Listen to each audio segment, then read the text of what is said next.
রমজানুল মুবারক এটা ইসলামের মৌলিক পাঁচটি ব্যানার, পাঁচটি বিষয়ের তৃতীয় নম্বর বিষয়। আল্লাহ রাব্বুল আলামিন কোরআনুল কারীমে ইরশাদ ফরমাতেন, ইয়া আইয়ুহাল্লাযীনা আমানু, হে ঈমানদারেরা, হে মুমিনগণ, কুতিবা আলাইকুমুস সিয়াম, তোমাদের উপর আল্লাহর পক্ষ থেকে রমাদানুল মুবারক ফরজ করা হয়েছে। একটু উচ্চ সুরে বলি সুবহানাল্লাহ।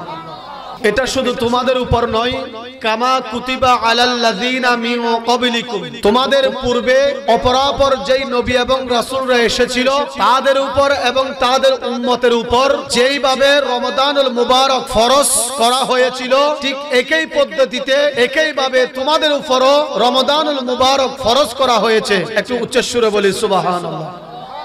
রমাদানুল মুবারক মাসের রোজা তোমাদের উপর ফরজ করা হয়েছে। তো কি জন্য রমাদানুল মুবারক মাসের রোজা কি জন্য আল্লাহ রাব্বুল আলামিন ফরজ করেছেন? এটার উদ্দেশ্যটা কি, এর কারণটা কি? আল্লাহ রাব্বুল আলামিন পরবর্তী অংশে ঘোষণা দিতে লাগলেন, কামা কুতিবা আলাল্লাযীনা মিন ক্বাবলিকুম লাআল্লাকুম তাত্তাকুন। আল্লাহ রাব্বুল আলামিন ঈমানদারের উপর রমাদানুল মুবারক মাসের রোজা ফরজ করেছেন।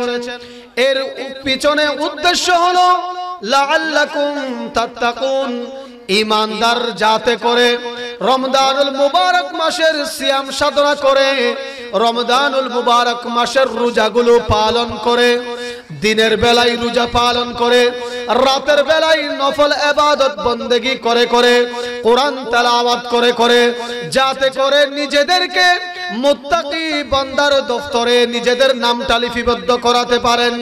এই জন্য আল্লাহ রাব্বুল আলামিন ঈমানদারের উপর, উম্মতে মুহাম্মাদের উপর রমাদানুল মুবারক মাসের 30 রোজা ফরজ করেছেন। সুবহানাল্লাহ। সালাতুন ইয়া রাসূলুল্লাহ, चमक तुझसे पाते हैं सब पाने वाले, मेरा दिल भी चमका दे चमकाने वाले, सलातुन या रसूल अल्लाह। সম্মানিত হাজিরিন, তাহলে আল্লাহ রাব্বুল আলামিন পূর্ববর্তী নবী এবং রাসূলদের উম্মতগণের মতো উম্মতে মুহাম্মাদের উপর রমাদানুল মুবারক মাসের রোজা ফরজ করেছেন।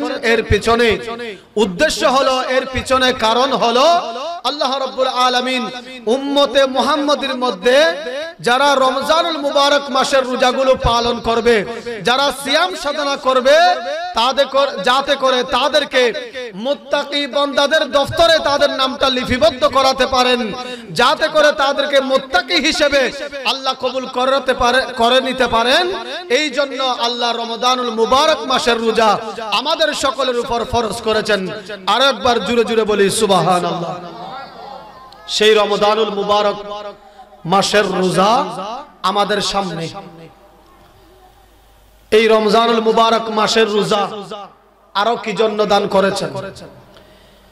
এই রমজানুল মুবারক মাসের রোজা আল্লাহ রাব্বুল আলামিন আমাদের জীবনটাকে সাজানোর জন্য, আমাদের জীবনটাকে গোছানোর জন্য, এলোমেলো দিনটাকে সঠিক পথে নিয়ে আসার জন্য, জাহান্নামী মানুষগুলোকে জাহান্নাম থেকে মুক্ত করে জান্নাতি বানানোর জন্য, মুত্তাকি বান্দা বানানোর জন্য আল্লাহ রোজা ফরজ করেছেন, আমাদের কাছে রোজা উপহার দিয়েছেন। আর একবার জোরে জোরে বলি সুবহানাল্লাহ। এই রমাদানুল মুবারক মাসের রোজা, এগুলোর ফজিলত কেমন, এগুলোর গুরুত্ব কেমন, এগুলোর তাৎপর্য কেমন? আল্লাহ রাব্বুল আলামিন রমজানুল মুবারক মাস কেমন দামি করেছেন? রাসূল করিম সাল্লাল্লাহু তাআলা আলাইহি ওয়াসাল্লাম হাদিসে পাকের মধ্যে ইরশাদ করতে লাগলেন, আল্লাহ রাব্বুল আলামিন বান্দার আমলের প্রতিদান 10 থেকে শুরু করে 700 পর্যন্ত বৃদ্ধি করতে পারেন।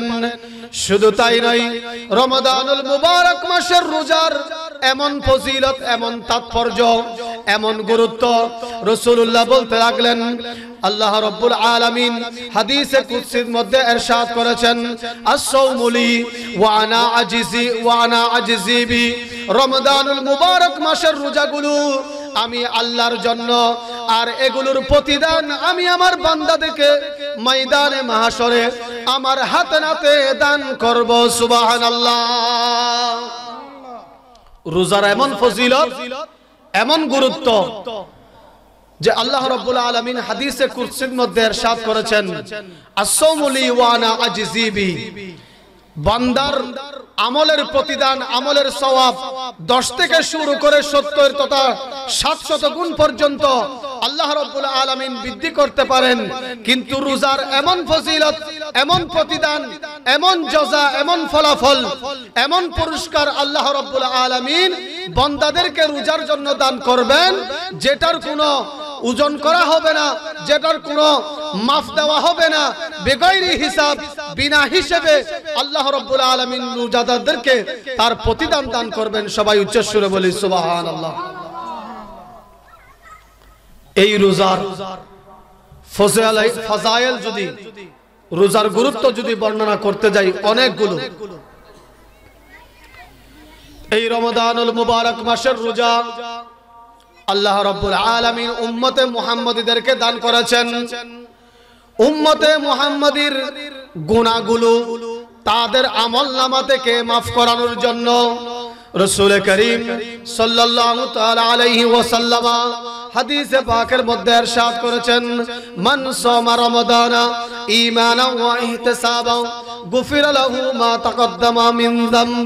রাসূল করিম সাল্লাল্লাহু তাআলা আলাইহি ওয়াসাল্লাম হাদিসে পাকের মধ্যে ইরশাদ করেছেন, আমার যেই উম্মত রমাদানুল মুবারক মাসের রোজাগুলো সহি শুদ্ধভাবে ইখলাসের সাথে, একনিষ্ঠতার সাথে আল্লাহকে খুশি করবার জন্য, আল্লাহর সন্তুষ্টি হাসিল করার জন্য রমাদানুল মুবারক মাসের রোজাগুলো পালন করবে, এর বিনিময়ে আল্লাহ রাব্বুল আলামিন ওই বান্দার আমলনামা থেকে আগে এবং পরের সমস্ত গুনাহগুলি মাফ করে দিবেন। সুবহানাল্লাহ। সালাতুন ইয়া রাসূলুল্লাহ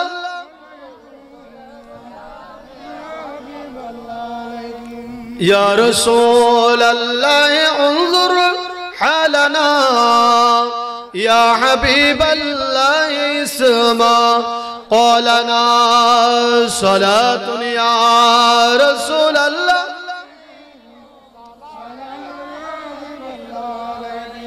إننا في بحر هم مغرق خذ يد السائل لنا قالنا صلاة يا رسول الله الله الله الله لا إله إلا هو الله الله الله لا إله اول و آخر سب کچھ جانے دیکھے بعید و قریب غائب کی خبر دینے والا اللہ کا وہ حبیب نبی جی اللہ اللہ اللہ اللہ اللہ اللہ اللہ لا ইলাহা ইল্লাহু। সম্মানিত হাজিরিন, তাহলে রমাদানুল মুবারক মাস, রমাদানুল মুবারক মাসের রোজাগুলো আল্লাহ রাব্বুল আলামিন আমাদের উপর ফরজ করেছেন, আমাদেরকে উপহার দিয়েছেন।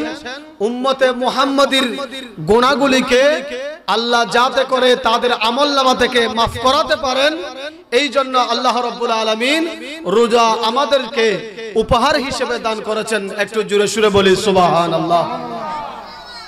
সেই রমজানুল মুবারক মাসের রোজা আদায় করার, রাখার, পালন করার দরকার আছে কিনা?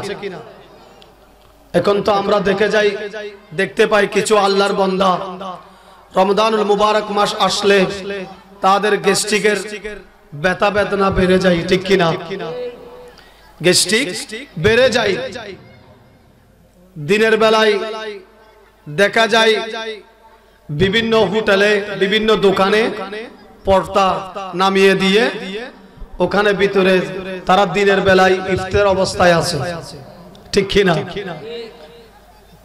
কেউ যদি ভুলে দেখেও ফেলে, বলে যে আমার গ্যাস্ট্রিকের সমস্যা, ভাই রোজা রাখতে পারি না। অথচ এই রমজানুল মুবারক মাসের রোজাগুলো হলো ঈমান আনা যেভাবে ফরজ, নামাজ 5 ওয়াক্ত নামাজ আদায় করা যেভাবে ফরজ, ঠিক একইভাবে রমজানুল মুবারক মাসের রোজা যখন উম্মতে মুহাম্মদের কাছে আগমন করে, সেই রমজানুল মুবারক মাসের রোজাগুলো কিন্তু যথাযথভাবে পালন করা সকল উম্মতে মুহাম্মদের নর নারীর উপর ফরজ। একটু উচ্চ সুরে বলি সুবহানাল্লাহ। বালেগ এবং বালেগা হওয়ার পর থেকে মৃত্যুর আগ পর্যন্ত শরীয়তের উজর ছাড়া এই রমজানুল মুবারক মাসের রোজাগুলো পালন করা এটা ফরজ।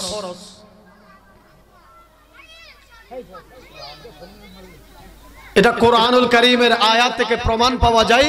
আল্লাহ বলতে লাগলেন, হে ঈমানদারগণেরা, তোমাদের উপর রোজা ফরজ করা হয়েছে যেমনি ভাবে পূর্ববর্তী নবী এবং রাসূলদের উম্মতগণের উপর ফরজ করা হয়েছিল।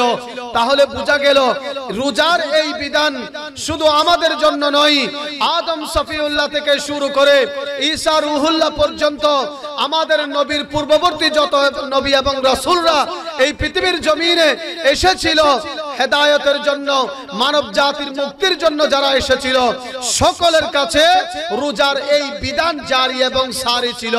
তবে পদ্ধতি কিন্তু ভিন্ন ভিন্ন ছিল। একটু উচ্চ সুরে বলি সুবহানাল্লাহ। কোন কোন নবীর উম্মতেরা 2টা রেখেছেন, 3টা রেখেছেন, 5টা রেখেছেন।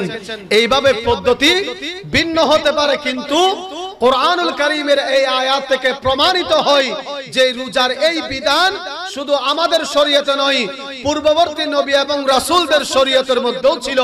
এমন একটি ইবাদত হলো রমজানুল মুবারক মাসের রোজা। একটু উচ্চ সুরে বলি সুবহানাল্লাহ। সেই রমজানুল মুবারক মাসের রোজা পালন করার যথাযথভাবে আদায় করার দরকার আছে। কারণ এই রমজানুল মুবারক মাসের রোজা এটা রাসূল করিম সাল্লাল্লাহু তাআলা আলাইহি ওয়াসাল্লাম গুনাহ মাফের অন্যতম মাধ্যম বলেছেন। শুধু তাই নয়, রাসূল করিম সাল্লাল্লাহু তাআলা আলাইহি ওয়াসাল্লাম হাদিসে পাকের মধ্যে ইরশাদ করতে লাগলেন, নবীজি সাল্লাল্লাহু তাআলা আলাইহি ওয়াসাল্লাম মসজিদে নববীর মিম্বরের মধ্যে আরোহণ করছিলেন। মিম্বরের প্রথম তাকে আল্লাহর নবী যখন পা মুবারক রাখলেন, রাসূলুল্লাহ আমিন বলেছেন। দ্বিতীয় তাকে যখন পা মুবারক রাখলেন, এরপর রাসূলুল্লাহ আমিন বলেছিলেন। তৃতীয় তাকে যখন আল্লাহর নবী পা মুবারক রাখলেন, ওখানেও কিন্তু আমিন বললেন। সবার শেষে আল্লাহর নবী যখন নামাজ থেকে ফারেক হলেন, উপস্থিত অসংখ্য সাহাবায়ে کرام আমার নবীর কাছে প্রশ্ন করলেন, জিজ্ঞাসা করলেন, ইয়া রাসূলুল্লাহ, ইয়া হাবিবাল্লাহ, আপনি যখন মিম্বরে আরোহণ করছিলেন, প্রথম তাকে আরোহণ করে পা রেখে আপনি বলেছিলেন আমিন, দ্বিতীয় তাকে পা রেখে আপনি বলেছিলেন আমিন, তৃতীয় তাকে পা রেখে আপনি বলেছিলেন আমিন। এর কারণটা কি? আমার নবী নবুয়তের জবানে এলান করতে লাগলেন, ওগো আমার সাহাবায়ে کرام, তোমরা শুনে রাখো, শুনে রাখো, হযরতে জিবরিল আমিন আলাইহিস সালাতু ওয়াস সালাম এখানে উপস্থিত হয়েছিলেন। 3 প্রকারের ব্যক্তির জন্য তিনি বদদুয়া করেছিলেন। আর তার বদদুয়ার মধ্যে আমি নবী আমিন বলেছিলাম। এখন আপনারা জবাব দেন, জিবরিল আমিন সাইয়্যিদুল মালায়েকা, সমস্ত ফেরেশতাদের সরদার যেই জিবরিল আমিন আদম সফিউল্লাহ থেকে আমার নবী পর্যন্ত সমস্ত নবী এবং রাসূলের কাছে আল্লাহর পক্ষ থেকে ওয়াহি নিয়ার যে দায়িত্ব সেটা পালন করতেন হযরতে জিবরিল আমিন সাইয়্যিদুল মালায়েকা, সমস্ত ফেরেশতাদের সরদার যদি কোন বান্দার জন্য কোন উম্মতের জন্য যদি বদদুয়া করে আর সেই বদদুয়ার মধ্যে যদি আমার নবী আমিন বলে, তাহলে সেই বদদুয়া আল্লাহর দরবারে কবুল কিনা? একটু বলুন না, কবুল কিনা? সেটা আল্লাহর দরবারে কবুল হওয়ার গ্যারান্টি একেবারে নিশ্চিত 100%। জিবরিল আমিন বদদুয়া করেছিলেন, আমার নবী সেখানে আমিন বলেছেন। আমরাও মুনাজাত করি কিনা? আমরা যখন উলামায়ে কিরাম আমরা যখন কোরআন তেলাওয়াত করি, নামাজ আদায় করি, আমাদের এই যে সুন্নি সম্মেলন হবে, শেষে গিয়ে আমরা আখিরি মুনাজাত করব, ঠিক কিনা?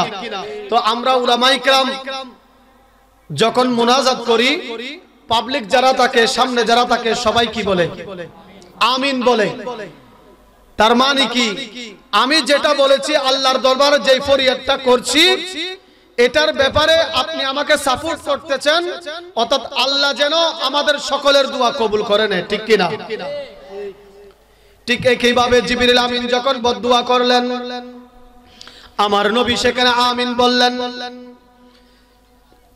সাহাবায়ে কেরাম যখন জিজ্ঞেস করলেন, তখন রাসূল করিম সাল্লাল্লাহু তাআলা আলাইহি ওয়াসাল্লাম নবুয়তের জবানে এলান দিতে লাগলেন, ওগো আমার সাহাবায়ে কেরাম শুনো শুনো, আমি যখন মিম্বরের প্রথম তাকে আরোহণ করলাম, জিবরিল আমিন আলাইহিস সালাতু ওয়াস সালাম আমার সামনে উপস্থিত হয়ে বলতে লাগলেন, ইয়া রাসূলুল্লাহ, ইয়া হাবিবাল্লাহ, যে উম্মতে মুহাম্মাদের নিকট, যে উম্মতে মুহাম্মাদের কাছে পবিত্র মাহে রমাদানুল মুবারক মাসের 30টা রোজা আসলো, কিন্তু ওই উম্মতে মুহাম্মাদি রমজানুল মুবারক মাসের 30টা রোজা পালন করে, পরিপূর্ণ সিয়াম সাধনা করে, কোরআন তেলাওয়াত করে, নামাজ আদায় করে, জিকির আজকার করে, নফল ইবাদত করে, নিজের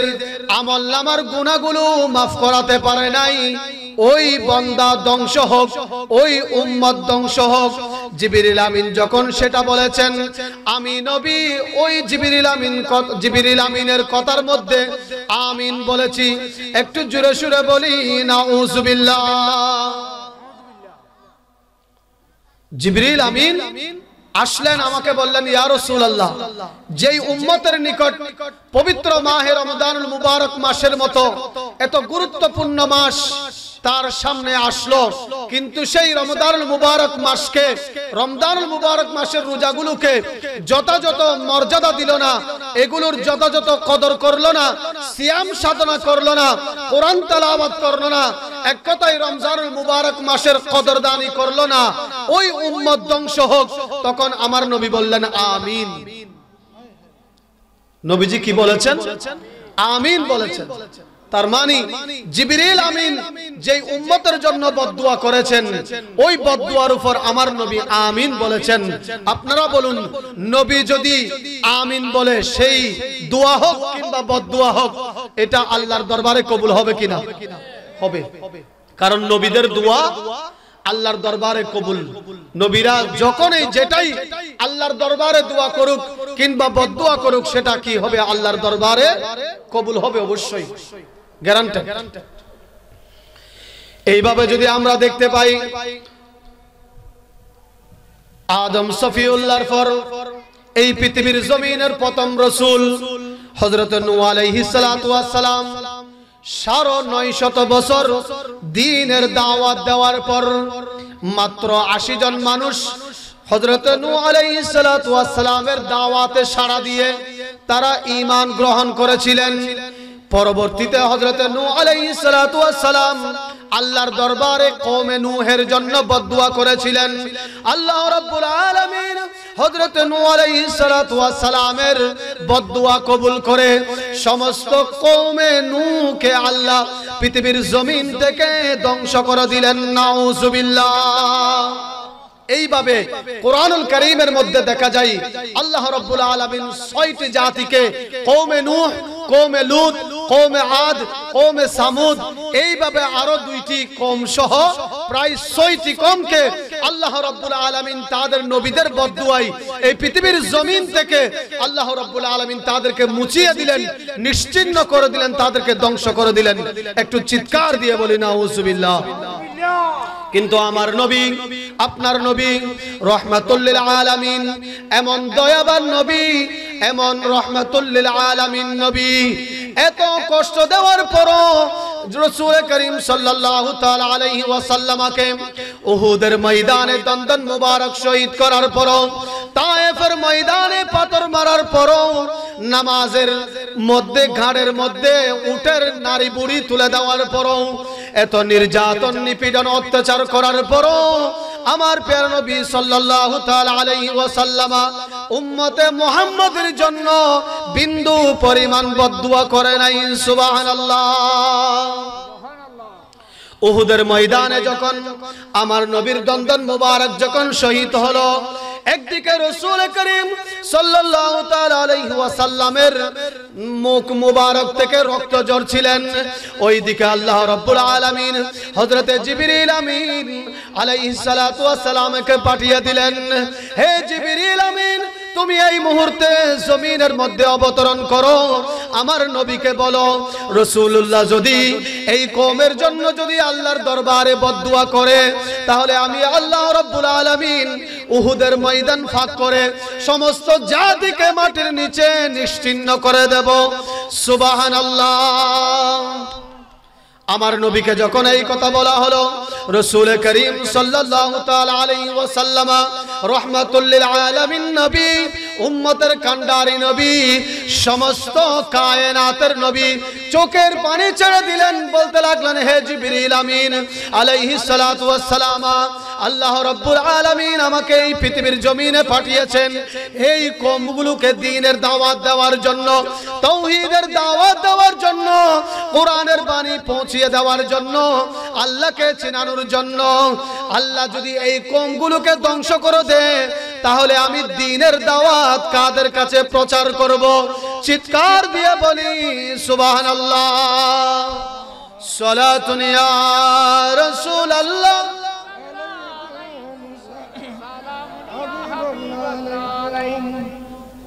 जिसने देखा वो मदीना जिंदगी में एक बार, चूमने उनकी कदम सर झुक रहा है बार बार।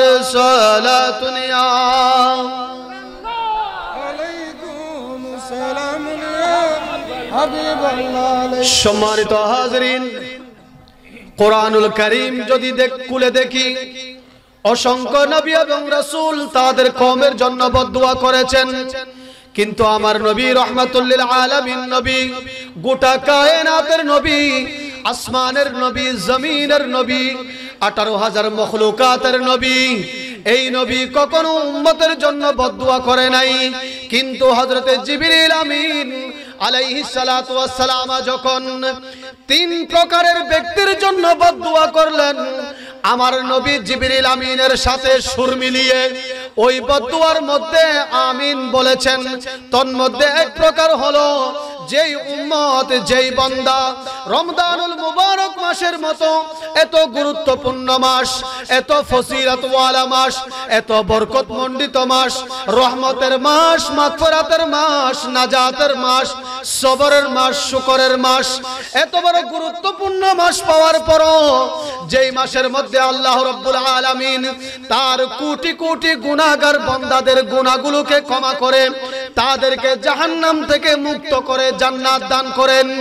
এই রকম একটি মাসের মধ্যে যেই বান্দা যেই উম্মত এই রকম মাস পেয়ে নিজের গুনাহগুলো মাফ করাতে পারে নাই, নিজের নামটা মুত্তাকি বান্দাদের দফতরে লিপিবদ্ধ করাতে পারে নাই, ওই প্রকার ব্যক্তির জন্য হযরত জিবরিল আমিন বদদুয়া করেছেন। আর সেই বদদুয়ার মধ্যে আমার নবী আমিন বলেছেন। চিৎকার দিয়ে বলি নাউজুবিল্লাহ।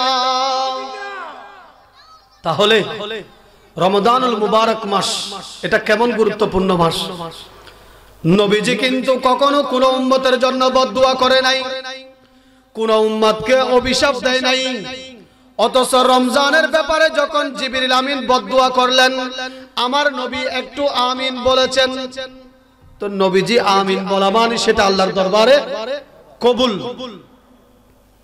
ওই যে বললাম এটা আহলে সুন্নাত ওয়াল জামাতের আকীদা, যে কোন নবী এবং রাসূল আল্লাহর দরবারে দোয়া হোক সেটা বদদুয়া হোক, করার সাথে সাথে আল্লাহ রাব্বুল আলামিন নবীদের দোয়া এটা ফেরত দেয় না, আল্লাহ কবুল করে নেয়।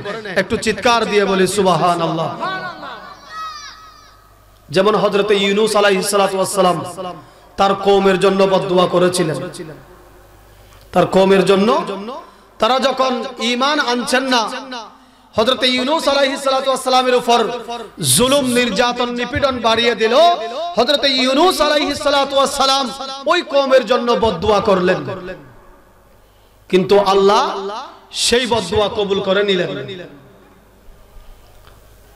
সেই বদদুয়া কবুল করার পর এই ইউনূস আলাইহিস সালামের উম্মতরা বুঝতে পারলেন যে ইউনূস ইনি আল্লাহর নবী, আল্লাহর পয়গম্বর, আল্লাহর মাহবুব। ইনি যেহেতু আমাদের জন্য বদদুয়া করেছেন সেটা আল্লাহ কবুল করে নেবেন। তো আল্লাহ ইউনূস আলাইহিস সালাম আমাদেরকে ধ্বংস করে দেওয়ার জন্য, আমাদেরকে পৃথিবীর জমিন থেকে নিশ্চিহ্ন করে দেওয়ার জন্য আল্লাহর দরবারে ফরিয়াদ করেছেন। তাহলে আমাদের আর কোনো রেহাই হবে না। চলো আমরা এক কাজ করি, আমরা সকলে মাঠে গিয়ে আল্লাহর দরবারে তওবা করি। যদি আমরা আল্লাহর দরবারে তওবা করি হয়তোবা আল্লাহ আমাদেরকে মাফ করে দিবেন। একটু উচ্চ সুরে বলি সুবহানাল্লাহ। এইদিকে ইউনূস আলাইহিস সালামের উম্মতরা যখন মাঠে গিয়ে খোলা ময়দানে গিয়ে সম্মিলিতভাবে ওয়াতুবু ইলাল্লাহি জামিআন আইয়ুহাল মুমিনুনা লাআল্লাকুম তুফলিহুন, সম্মিলিতভাবে যখন তারা আল্লাহর দরবারে দুই হাত তুলে কান্নাকাটি করে যখন তওবায়ে নসুহা করলেন, আল্লাহ রাব্বুল আলামিন ইউনূস আলাইহিস সালামের উম্মতের অপরাধগুলো আল্লাহ ক্ষমা করে দিলেন। একটু উচ্চ সুরে বলি সুবহানাল্লাহ। সম্মিলিত তওবা।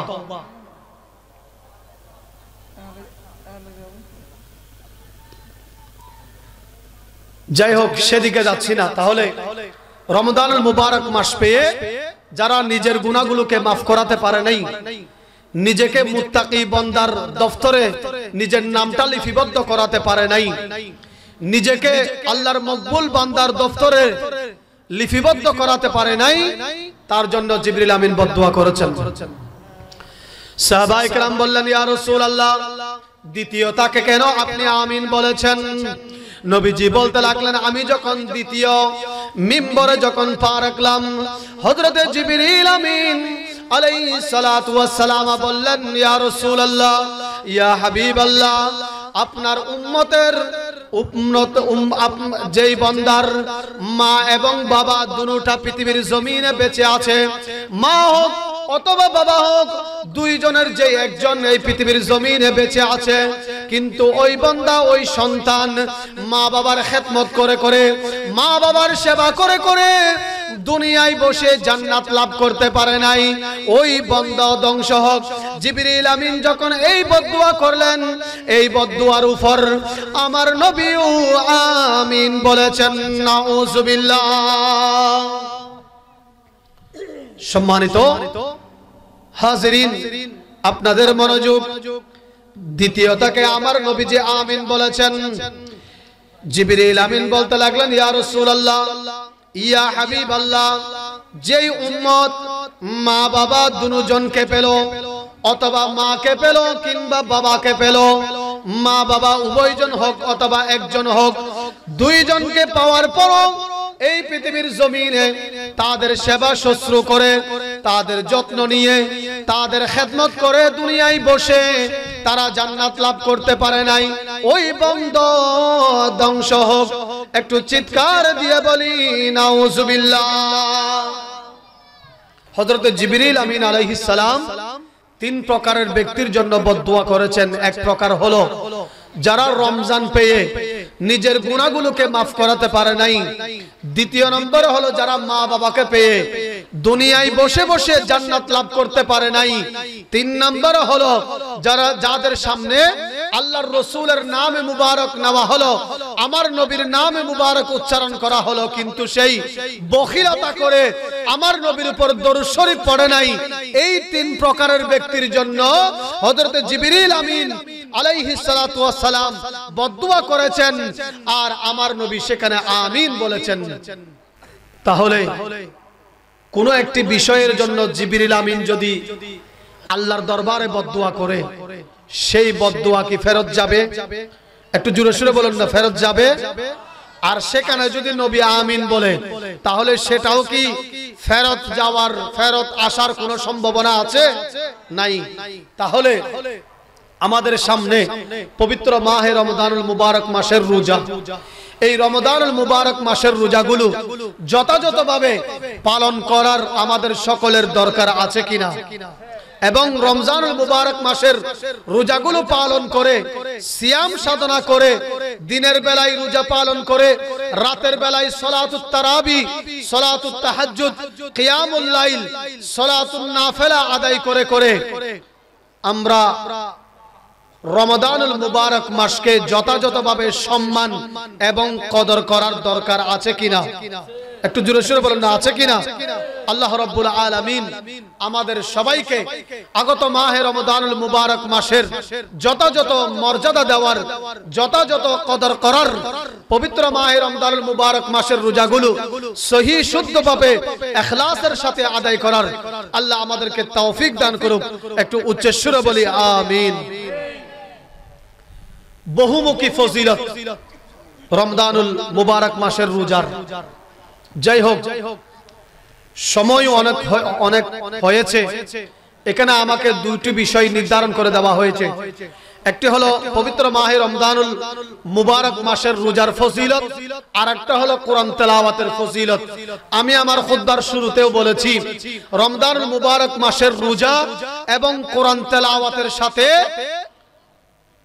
একজন মুমিনের জীবনের সাথে ওতপ্রোতভাবে জড়িত, এটা এক এবং অভিন্ন।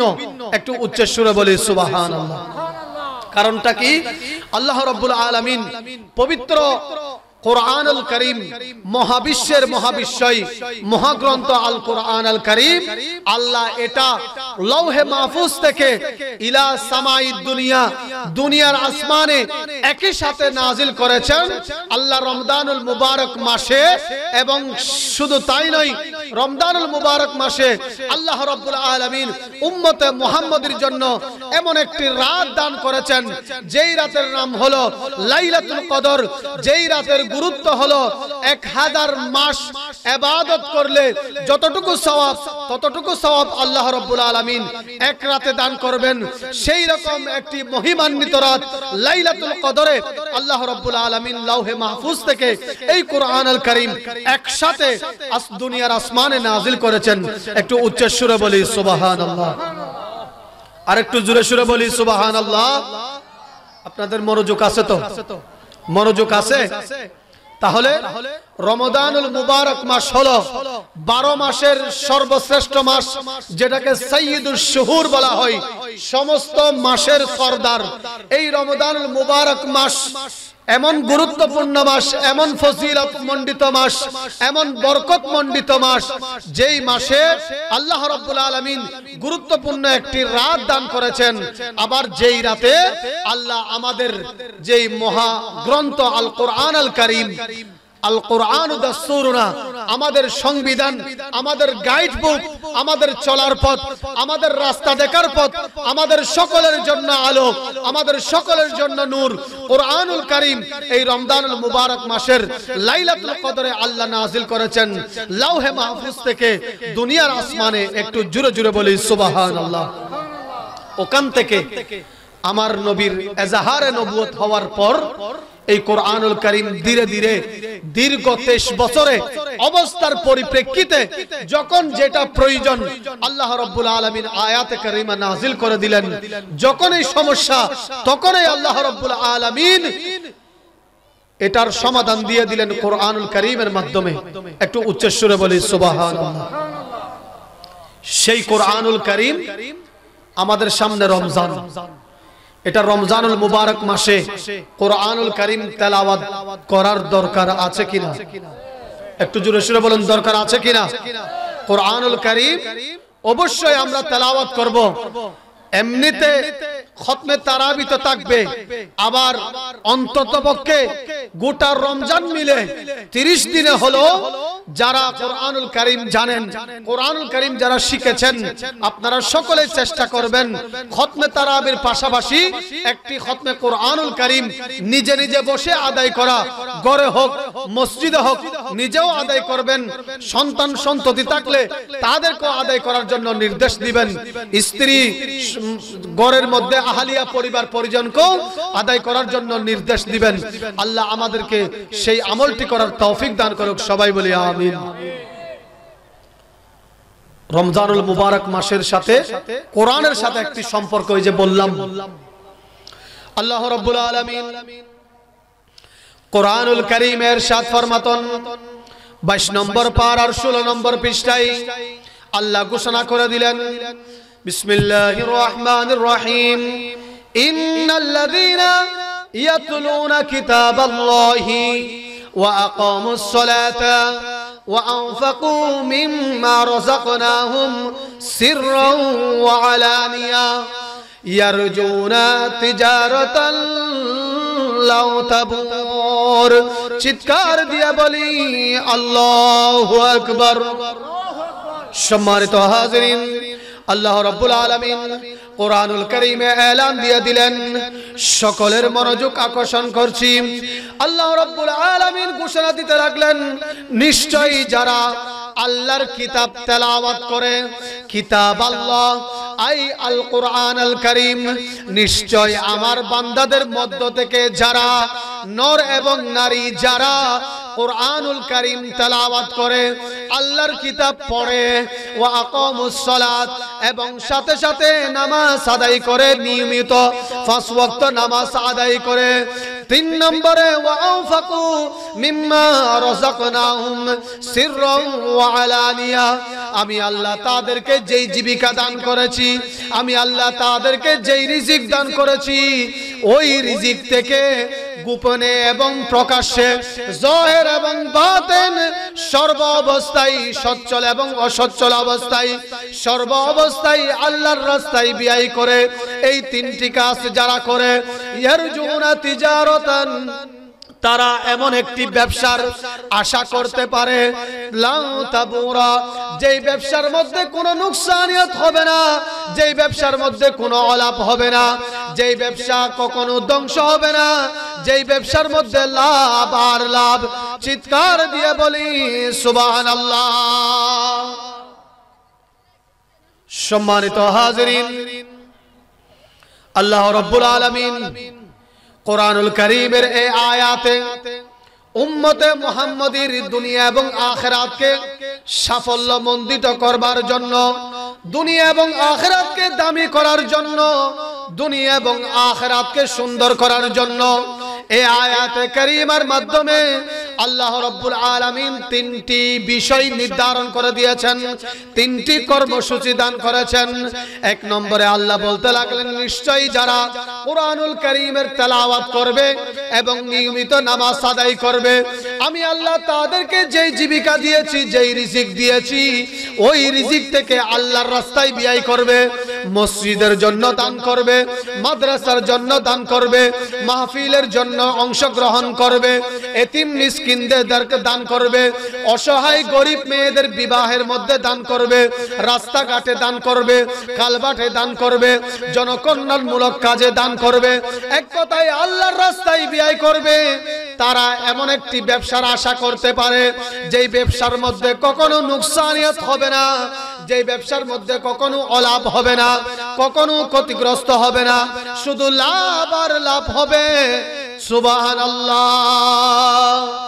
সালাতুন ইয়া রাসূলুল্লাহ, সালামুন ইয়া হাবিবাল্লাহ আলাইকুম। তাহলে এখানে আল্লাহ রাব্বুল আলামিন তিনটি বিষয় দিয়েছেন। একটা হলো কোরআনুল কারীমের তেলাওয়াত। আজকে আমরা আমাদের সমাজে দেখতে পাই যে কোরআনুল কারীমের তেলাওয়াতের কদর কমে গেছে। আমরা যখন ছোটবেলায় দেখেছিলাম যে আমাদের এমন কোন সমাজ নেই, এমন কোন পাড়া নেই, এমন কোন এলাকার মসজিদ নেই যে মসজিদে ফজর নামাজের পর কোরআন তেলাওয়াত হতো না। আমরা যখন ছোট্ট ছিলাম দেখতাম প্রতিটি এলাকায় মহল্লায় মসজিদে সকালবেলা হলে হুরহুর করে কোরআনুল কারীমের তেলাওয়াত জনজন করে বাজতে লাগলো। একটু উচ্চস্বরে বলি না সুবহানাল্লাহ। এখন দেখবেন যে শতকরা ৮০ থেকে ৭০% মসজিদে, এতটুকু হবে না, 50-50 হয়ে গেছে। যে ৫০ থেকে ৬০% মসজিদে দেখবেন কোরআনুল কারীমের তেলাওয়াত হয়, বাকি মসজিদগুলোতে এমনি নিয়মিত নামাজ আদায় হয়, জুমা জামাত হয়, কিন্তু কোরআনুল কারীমের তেলাওয়াত হয় না। অর্থাৎ ফুরকানিয়া মাদ্রাসা নেই, মক্তব নেই, সেখানে কোরআনুল কারীমের তেলাওয়াত চলে না। কারণটা কি?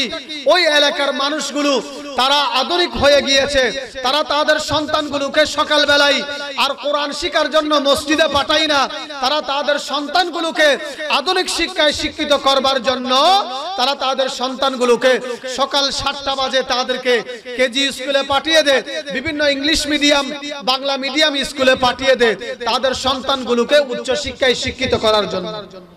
একটু ঠিক কিনা, জোরে সোরে বলুন না।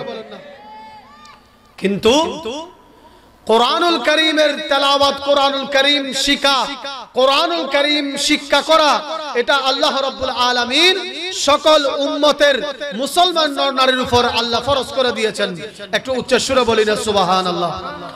রাসূলুল্লাহ বলতে লাগলেন, তলাবুল ইলমি ফরিদাতুন আলা কুল্লি মুসলিম ওয়াল মুসলিমাত।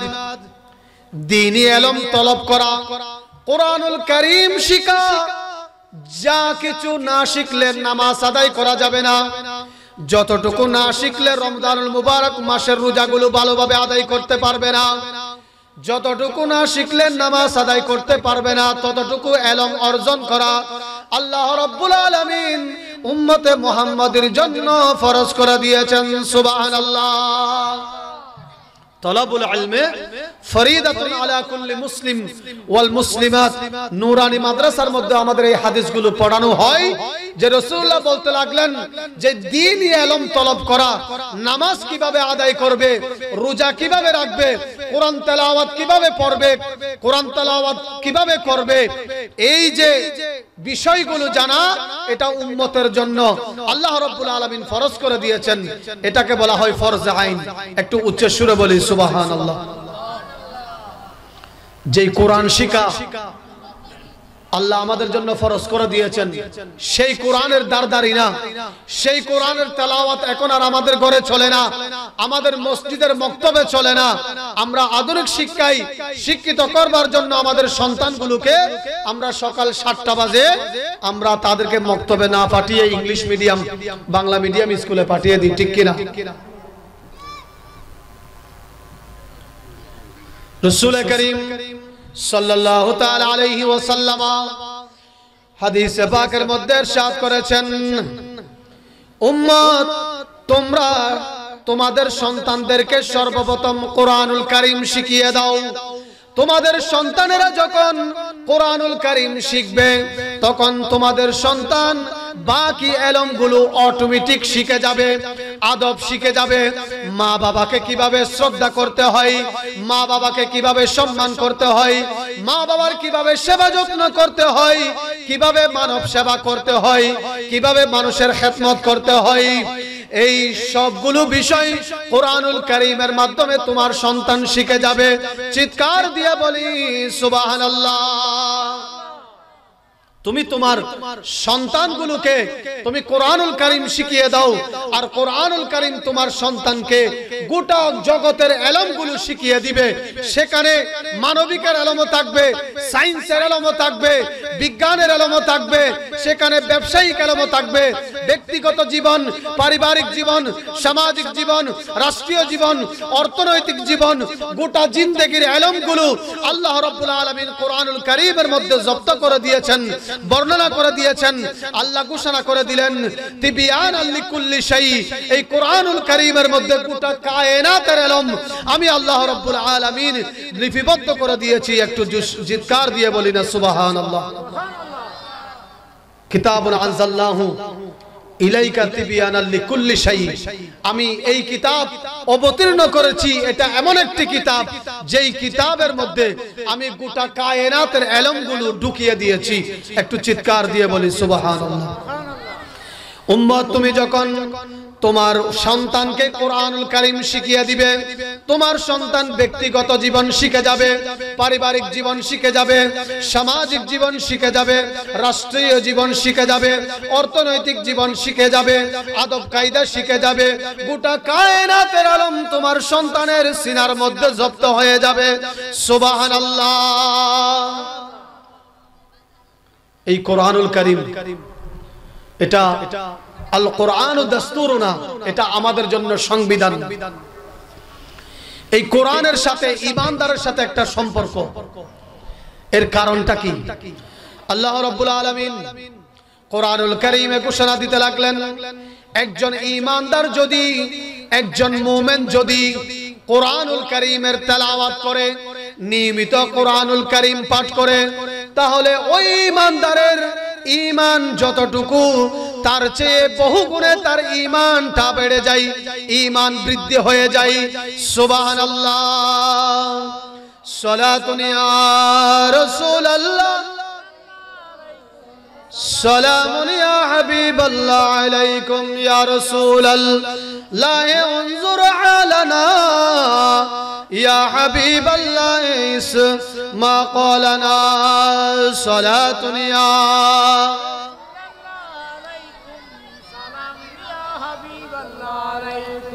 या रसूल अल्लाह है सलामुन अलैहि या हबीब अल्लाह है सलामुन अलैहि या नबी या नबी या नबी या नबी या नबी या नबी या नबी या नबी सलातुन या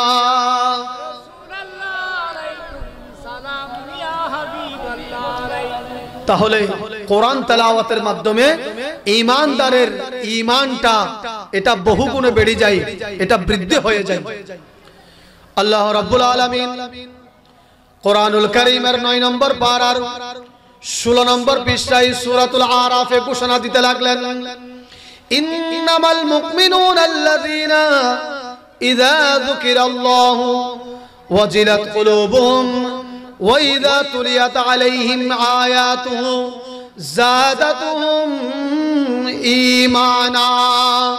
আল্লাহ রাব্বুল আলামিন ঘোষণা দিতে লাগলেন, ঈমানদার তো তারাই যাদের সামনে যখন আল্লাহ রাব্বুল আলামিনের নামে মুবারক উচ্চারণ করা হয়, যখন তাদের সামনে আল্লাহর জিকির করা হয়, তখন তাদের অন্তরটা, তাদের কলবগুলো, তাদের অন্তরগুলো কেঁপে উঠে, এগুলো নরম হয়ে যায়।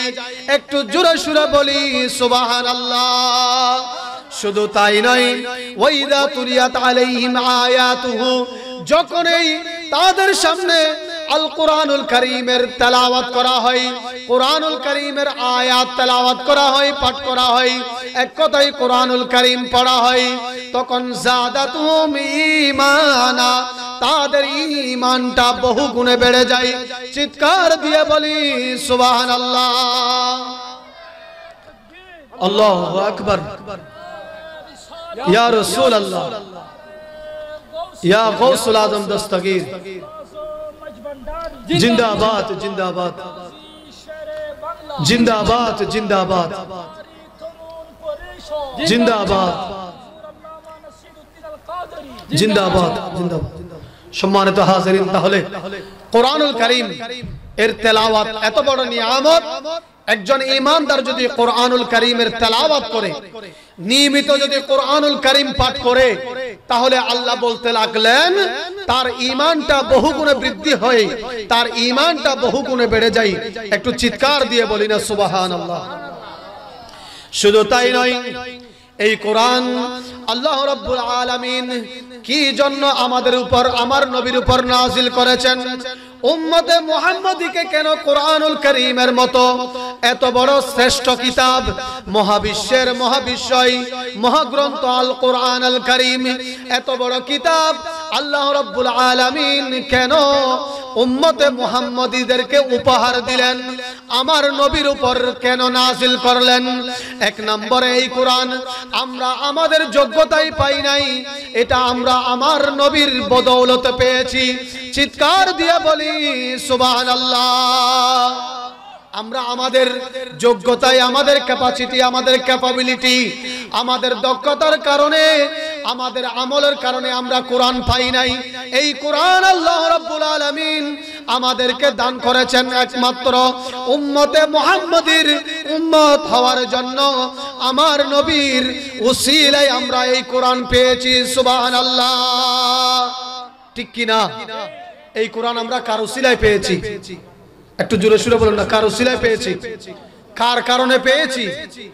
নবীর উসিলায়। আমাদের নিজস্ব যোগ্যতায় আমরা এই কোরআন লাভ করি নাই। যেই কোরআন, কোরআনের কি শান বর্ণনা করব, আল্লাহ রাব্বুল আলামিন কোরআনুল কারীমে ঘোষণা দিতে লাগলেন, ইন্না আরাদনাল আমানাতা আলাস সামাওয়াতি ওয়াল আরদি ওয়াল জিবাল ফাআবাইনা আন ইয়াহমিলনাহা ওয়া আশফাকনা মিনহা ওয়া হামালাহাল ইনসান। নিশ্চয় এই কোরআনুল কারীম আমি আমানত হিসেবে সর্বপ্রথম আসমানকে বললাম, আসমান নিতে রাজি হয় নাই। এরপর জমিনকে বললাম, জমিনও অস্বীকৃতি জানালো। এরপর আমি পাহাড়কে বললাম, পাহাড়ও বলল আমি এই কোরআনের মতো এত বড় কিতাব আমি গ্রহণ করতে পারবো না। আল্লাহ বলতে লাগলেন, যেই কোরআন আসমান নিতে অস্বীকৃতি জানালো, জমিন নিতে অস্বীকৃতি জানালো, পাহাড়, এত বড় পাহাড়, যেই পাহাড় দিয়ে আল্লাহ এই পৃথিবীকে মজবুত করেছেন, ওই পাহাড়ও কোরআনুল কারীমের মতো এত বড় কিতাব নিতে অস্বীকৃতি জানালো, কিন্তু সেই কোরআন এটা গ্রহণ করে নিলেন আমার নবী মুস্তাফার কলবে। চিৎকার দিয়ে বলি সুবহানাল্লাহ। যেই কোরআন এত বড় কিতাব, এত বড় কিতাব, এত বড় কোরআন, যেই কোরআন আসমান, আসমান কত বড় আসমান, আমরা এক চোখের পথ, আসমানের কোনো সীমানা নেই। আমরা এখনো আসমান কোথায় জানি না, আসমানের সীমানা কতটুকু, এটার হদ কতটুকু, এটার পরিমাণ কতটুকু, এটা কত বড় জানি না। শুধু এতটুকু জানি, বিশাল আসমান, ঠিক আসমানের মতো জমিনও এত বড়, পাহাড়ও এত বড়। আসমানের মতো এত বড় বিষয়, জমিনের মতো এত বড় বিষয়, পাহাড়ের মতো এত বড় বিষয়, কোরআনকে অস্বীকৃতি জানা, কোরআনকে নেওয়ার জন্য অস্বীকৃতি জানালো। এক কথায় কোরআনকে গ্রহণ করতে পারে নাই, সেই কোরআনকে গ্রহণ করেছেন আমার নবী মুস্তাফার সিনার মধ্যে। সুবহানাল্লাহ,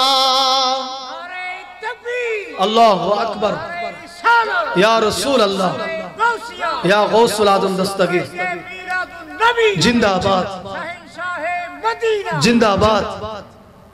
সম্মানিত হাজিরিন, তাহলে আমার নবীর শান কতটুকু?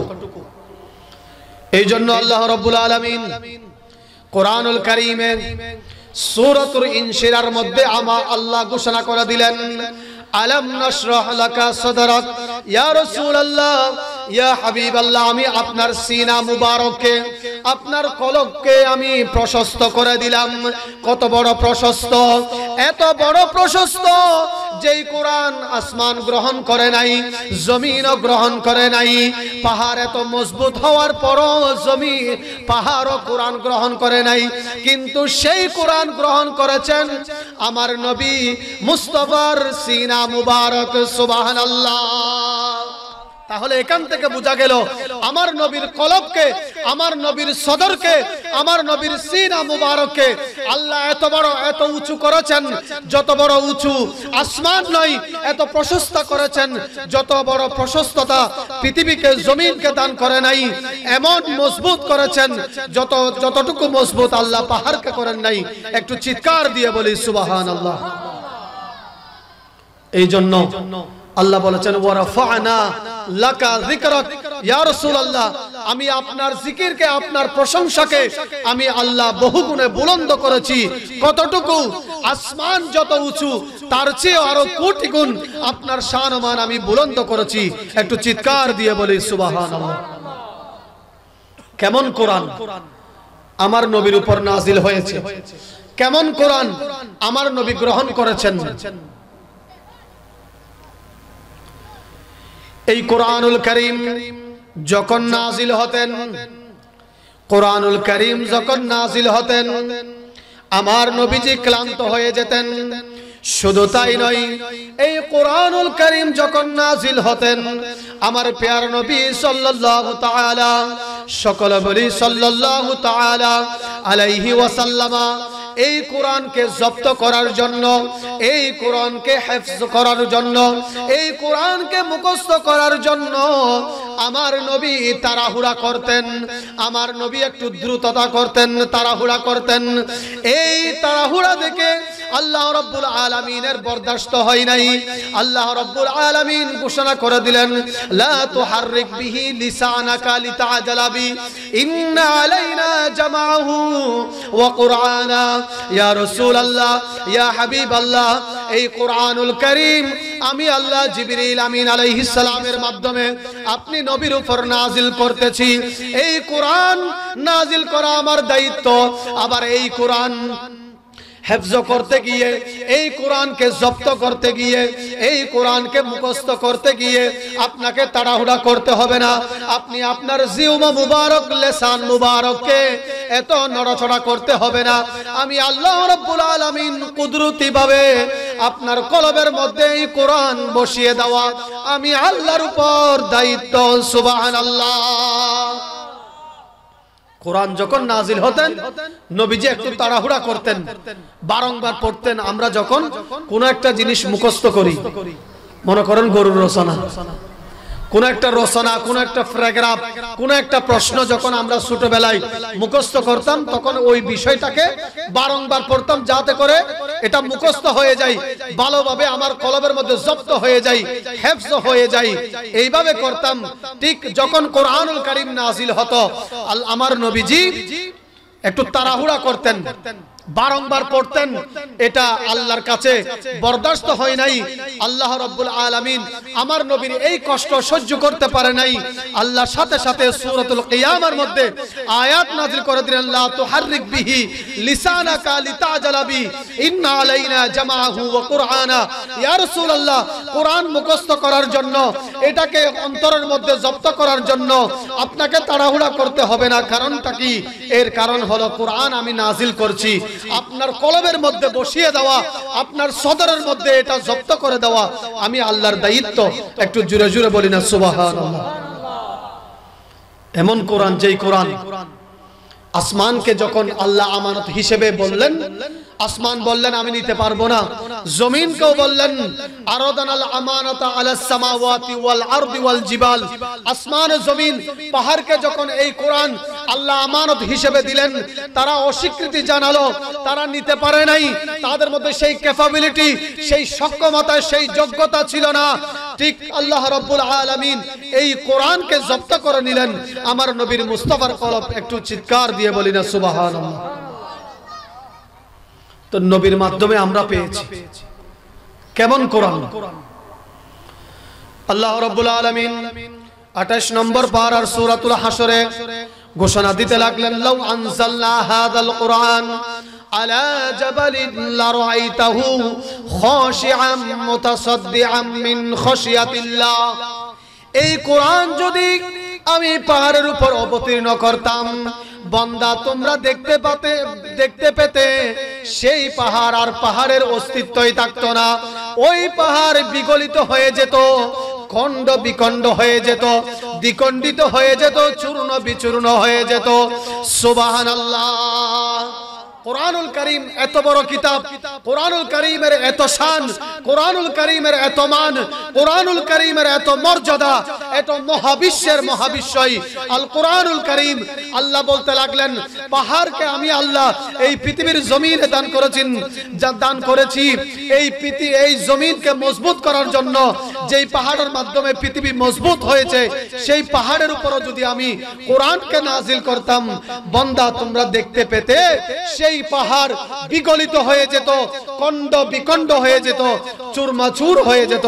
একটু চিৎকার দিয়ে বলি সুবহানাল্লাহ। কেমন কোরআন আমরা পেয়েছি।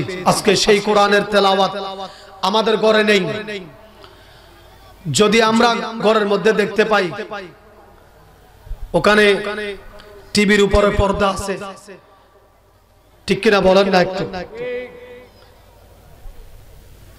আমরা টিভিটা সুন্দর করে রেখেছি। এমনও আমাদের মা বোনেরা আছে, ভাগ্যবতী মা বোনেরা নিয়মিত টিভি পরিষ্কার করে, যাতে সিরিয়ালটা ভালোভাবে একটু দেখতে পারে। নিয়মিত টিভিটা পরিষ্কার করে, টিভির উপরে যে বলি চাদরটা থাকে ওটা সপ্তাহে সপ্তাহে ধোয়া হয়, পরিষ্কার পরিচ্ছন্ন করা হয়।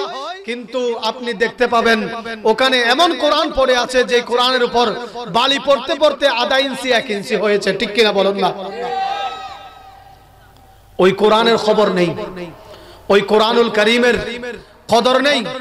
এই জন্য তানবীহুল গাফিলিনের মধ্যে একটি riwayat এসেছে, রাসূল করিম সাল্লাল্লাহু তাআলা আলাইহি ওয়াসাল্লাম এলান করতে লাগলেন, তিনটি বিষয় তিন জায়গায় অসহায়, তিনটি জিনিস তিন জায়গায় অসহায়। এক নাম্বার হলো জালেমের বুকে কোরআন। একটু নাউজুবিল্লাহ বলেন না। এমনও আল্লাহর বান্দা আছে কলবের মধ্যে কোরআনের জ্ঞান আছে, কোরআনের ইলম আছে, কোরআন এবং হাদিসের ইলম আছে, কিন্তু সেই মানুষের উপর, পাড়া প্রতিবেশীর উপর, এলাকাবাসীর উপর, মা বাবার উপর, ভাই বোনের উপর জুলুম করে। এরকম বান্দা আছে কিনা? একটু জোরে সুরে বলুন না। কলবের মধ্যে কোরআনের জ্ঞান আছে, হাদিসের জ্ঞান আছে, শরীয়তের ইলম আছে, এত কিছু থাকার পরও সেই নিজের এলাকার মধ্যে, পাড়া প্রতিবেশীর মধ্যে, সমাজের মধ্যে, মানুষের মধ্যে সেই জুলুম করে বেড়াই। আমার নবীজি বলতে লাগলেন, জালেমের বুকে কোরআন, ওই কোরআনটা হলো অসহায়।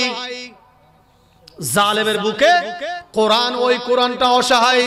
2 নাম্বার হলো ভালো সমাজে, মন্দ সমাজে ভালো লোকের বসবাস। আর বহুত সমাজ আছে মন্দ সমাজ। মন্দ সমাজ মানে সমাজ তো মন্দ ন, সমাজের মানুষ এগুলো মন্দদেরই, ঠিক কিনা বলুন না?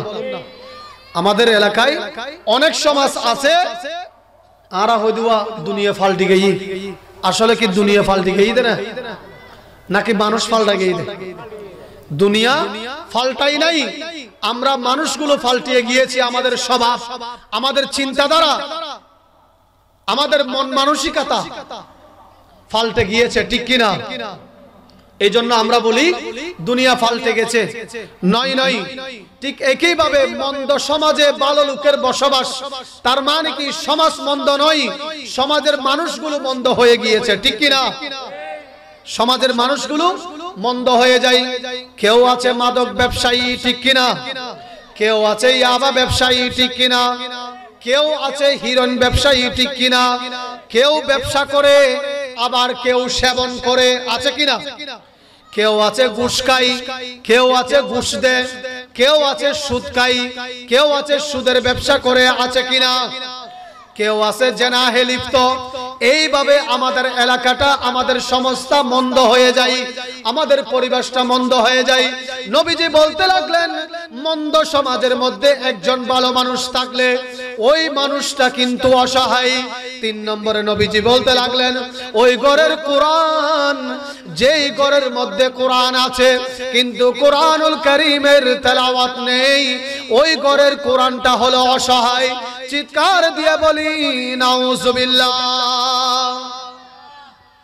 তানবীহুল গাফিলিনের মধ্যে মুসান্নিফ এই riwayatটি এনেছেন। নবীজি বলতে লাগলেন 3টি জিনিস 3 জায়গায় অসহায়। 1 নম্বর হলো জালেমের বুকে কোরআন থাকলে ওই কোরআনটাও কিন্তু অসহায়, মানুষটা কিন্তু জালেম, দোষ কিন্তু কোরআনের নয়, ওই মানুষের স্বভাবের দোষ। নবীজি বলতে লাগলেন, জালেমের বুকে কোরআন, অর্থাৎ তার কলবের মধ্যে কোরআন আছে, কোরআনের জ্ঞান আছে, কোরআন জানে, কোরআন বুঝে, কোরআন শিখেছে, এরপরও সেই মানুষের উপর জুলুম করে, এলাকাবাসীর উপর জুলুম করে, সমাজবাসীর উপর জুলুম করে, আরেকজনের হক মেরে দে, আরেকজনের জায়গা মেরে দে, আরেকজনের টাকা মেরে দে, এই রকম জুলুম করে। নবীজি বলতে লাগলেন, জালেমের বুকে কোরআন থাকলে ওই কোরআনটা অসহায়। 2 নম্বরে মন্দ সমাজের মধ্যে একজন ভালো মানুষ থাকলে, একজন দিনদার মানুষ থাকলে, পরহেজগার মানুষ থাকলে, একজন ভালো স্বভাবের মানুষ থাকলে ওই মানুষটাও কিন্তু অসহায়, কোনো কিছু করার সুযোগ থাকে না, প্রতিবাদ করার সুযোগ থাকে না, তার মুখ বন্ধ থাকে, কারণ সমাজের সবাই কিন্তু দোষী, সমাজের সব মানুষ কিন্তু মন্দ মানুষ, একজনে কি করবে, ওই মানুষটা অসহায়। 3 নম্বরে নবীজি বলতে লাগলেন, ওই ঘরের কোরআন, যেই ঘরের মধ্যে কোরআন আছে কিন্তু কোরআনের তেলাওয়াত নেই। চিৎকার দিয়ে বলি নাউজুবিল্লাহ। আমরা কি আমাদের কোরআনটাকে অসহায় করে রাখতে চাই কিনা? একটু বলুন না, না বলুন না। আমরা কি আমাদের কোরআনটাকে অসহায় করে রাখতে চাই? না। আমরা যদি আমাদের ঘরের কোরআনটাকে যদি অসহায় করে রাখতে না চাই, তাহলে আমাদের সকলের উচিত হলো, সামনে আমাদের পবিত্র মাহে রমাদানুল মুবারক মাস আমাদের কাছে আসতেছে, তাহলে আমরা প্রথম রমজান থেকে এই যে বিগত দিনে না পড়লেও আজকে থেকে আমরা এই প্রতিশ্রুতি গ্রহণ করব, এই ওয়াদাবদ্ধ হব, এই প্রতিশ্রুতি আমরা আজকে এই মাহফিল থেকে নিয়ে যাব যে রমজানুল মুবারক মাসের চাঁদ উদিত হওয়ার সাথে সাথে অপরাপর ইবাদতের সাথে সাথে আমরা কোরআনুল কারীমের তেলাওয়াতও শুরু করে দেব, নিজেও পড়ব, আহালিয়া পরিবার পরিজনকেও পড়ার জন্য নির্দেশ দেব। একটু জোরে জোরে বলি আমিন। কোরআনুল কারীমের তেলাওয়াত হলো আফদালুল ইবাদতি তিলাওয়াতুল কোরআন। ফরজ, ওয়াজিব, সুন্নাহ, নফল ইবাদতের মধ্যে থেকে সবচেয়ে উত্তম ইবাদত, সর্বশ্রেষ্ঠ ইবাদত হলো কোরআনুল কারীমের তেলাওয়াত। একটু উচ্চ সুরে বলি সুবহানাল্লাহ। এই কোরআনুল কারীমের ফজিলতের মধ্যে এই কোরআনুল কারীম তেলাওয়াত করলে বান্দা আল্লাহর একেবারে নিকটবর্তী হয়ে যায়। শুধু তাই নয়, কোরআনুল কারীমের তেলাওয়াত এটা এমন একটা সুবর্ণ সুযোগ যেটা আল্লাহ রাব্বুল আলামিনের সাথে কথা বলার এক অপূর্ব সুবর্ণ সুযোগ, আল্লাহর সাথে কথোপকথন করার এক অপূর্ব সুবর্ণ সুযোগ। একটু উচ্চ সুরে বলি না সুবহানাল্লাহ। তাহলে এই কোরআন হলো নফল ইবাদতের মধ্যে সর্বশ্রেষ্ঠ ইবাদত। 2 নম্বর হলো এই কোরআনুল কারীম আল্লাহর নিকটে যাওয়ার, বান্দা আল্লাহর কাছে যাওয়ার, আল্লাহর নিকটবর্তী হয়ে যাওয়ার, আল্লাহর মকবুল বান্দা বনার অন্যতম একটি মাধ্যম। 3 নম্বর হলো আল্লাহর সাথে কথা বলার অন্যতম একটি মাধ্যম। একটু জোরে সুরে বলি না সুবহানাল্লাহ। তাহলে রমজানকে সামনে রেখে কোরআনুল কারীমের তেলাওয়াতের উপর যে আলোচনা হয়েছে, আল্লাহ আমাদেরকে রমাদানুল মুবারক মাসে সহি শুদ্ধভাবে সুন্দরভাবে ইখলাসের সাথে কোরআনুল কারীম তেলাওয়াত করার আল্লাহ সেই তৌফিক দান করুক। সবাই বলি আমিন। সর্বশেষ এই কোরআনুল কারীম আল্লাহ আমাদেরকে কি জন্য দিয়েছেন, আল্লাহ কোরআনুল কারীমে সেটা জানিয়ে দিলেন। লিইউখরিজান নাসা মিনাজ যুলুমাতি ইলান নূর। আল্লাহ রাব্বুল আলামিন অন্ধকার জগৎ থেকে মানুষগুলোকে আলোর পথে নিয়ে আসার জন্য, মানুষগুলো জাহান্নামের দ্বার প্রান্তে চলে গিয়েছেন, ওখান থেকে মানুষদেরকে জান্নাতি বানানোর জন্য, মানুষগুলো জাহান্নামী থেকে জান্নাতি বানানোর জন্য আল্লাহ রাব্বুল আলামিন এই কোরআনুল কারীম আমার নবীর মাধ্যমে আমাদেরকে উপহার দিয়েছেন। একটু জোরে জোরে বলি সুবহানাল্লাহ। তাহলে এই কোরআন কি জন্য এসেছেন? কোরআনুল কারীমের উদ্দেশ্য কি, গরজ কি? কোরআনুল কারীমকে পাঠানোর পিছনে আল্লাহর কি উদ্দেশ্য, আল্লাহ সেটা কোরআনুল কারীমে জানিয়ে দিলেন যে কিতাবুন আনজালনাহু ইলাইকা লিইউখরিজান নাসা মিনাজ যুলুমাতি ইলান নূর। মানুষগুলোকে অন্ধকার জগৎ থেকে আলোর দিকে আনার জন্য আল্লাহ এই কোরআনুল কারীম আমাদের উপর উপহার দিয়েছেন আমার নবীর মাধ্যমে। একটু জোরে জোরে বলি সুবহানাল্লাহ। এজন্য নবীজি বলেছেন ইকরাউল কোরআন ফাইন্নাহু ইয়াতি ইয়াউমাল কিয়ামাতি শাফিআন লিআসহাবি। উম্মত তোমরা বেশি বেশি করে কোরআনুল কারীমের তেলাওয়াত করো। এর কারণটা কি? এটার ফজিলত হলো, জাযা হলো, ফলাফল হলো এই কোরআনুল কারীম তোমাকে কঠিন মুসিবতে ময়দানে মাহশরে ছেড়ে যাবে না। এই কোরআনুল কারীমের তেলাওয়াত ময়দানে মাহশরে তোমার জন্য সুপারিশ করবে, আল্লাহর দরবারে তোমাকে জান্নাতে হাঁকিয়ে নিয়ে যাবে। একটু জোরে জোরে বলি সুবহানাল্লাহ।